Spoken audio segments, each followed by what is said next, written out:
I want you to imagine two restaurants. In the first restaurant, you go out with your family for a meal, something that you've been looking forward to for a long time. The meal arrives and you start to eat it, but it's very cold and you're very disappointed. The waiter comes along and says, "How was your meal, sir?" You say, "It's pretty poor, it's cold." The waiter pulls out a pad and marks down a score. He then walks away, and 1 month later, you receive a piece of paper through the post that says 87% of people at our restaurant were satisfied with the food. Now I want you to imagine another scenario. Again, you're eating with your family in a restaurant.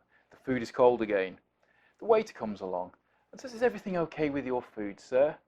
You say, "No, actually, it's not. We're a bit disappointed because the food is cold. We expected better from this restaurant." He says, "I'm very sorry, sir." He takes the food away and he disappears back into the kitchen. A few moments later, the chef returns with piping hot plates of food. He personally apologizes to every one of you and says that was really not good enough and they're going to learn from this. He thanks you and you then leave. Which one of those restaurants would you leave a positive review for and return to? My name is Jonathan Briggs from CX Feedback. Every year we survey tens of thousands of tenants for their opinion. Last year we surveyed over 40,000, and this video contains some of the lessons that we've learned. Increasing the response rate in your surveys is a great way to boost inclusion and to make sure your results are more representative of your entire tenant base. Here are 4 tips that we've learned from our clients. Personalizing the survey, such as the invite or the reminder message, with information about the tenant or perhaps about the repair that has just been done for them, will help the tenant realize that the survey is relevant to their tenancy and get better results.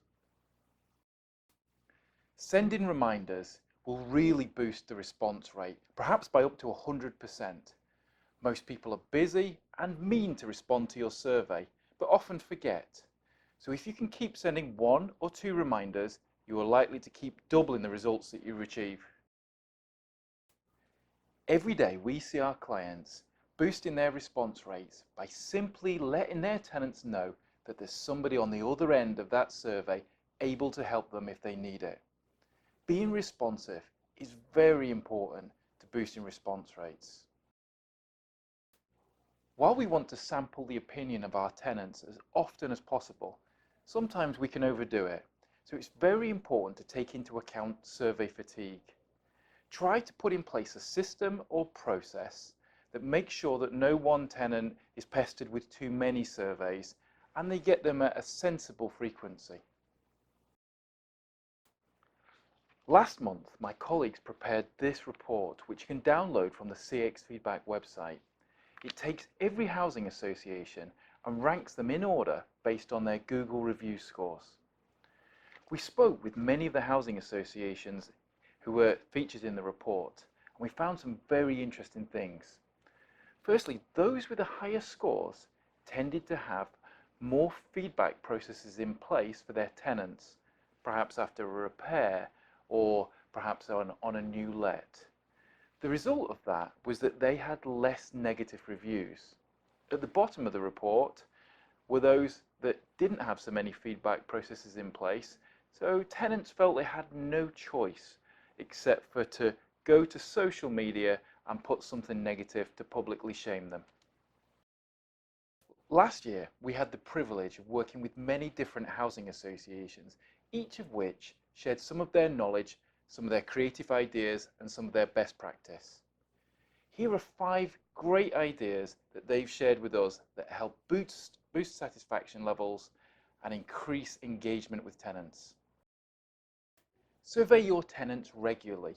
Traditionally, housing associations have tended to survey their tenants maybe once a year, but survey them on the back of every transaction, such as a repair, an ASB, or a new let. You'll learn more about what their requirements are. Catalogue the responses as they come in. You can often end up with a very large amount of paper that makes this a little bit of a scary task. but look for the key themes and make sure that they are saved and discussed at later management meetings. When a tenant takes their time to fill in a whole range of details about how you could improve your service, it makes a big difference if you can thank them. Try to implement a system that allows you to respond and say thank you. Alternatively, look at ways such as using Facebook to promote maybe once a quarter that you said and we did about changes and improvements that you made on the back of feedback. Every day we buy services from numerous different companies, all of which will tend to want to send us an email or SMS to check that we are satisfied with the service that we received. This is something that tenants expect from you as a housing association. And if something doesn't go quite right, which occasionally it may well not do, then you may want to escalate that to the appropriate people so that action can be taken.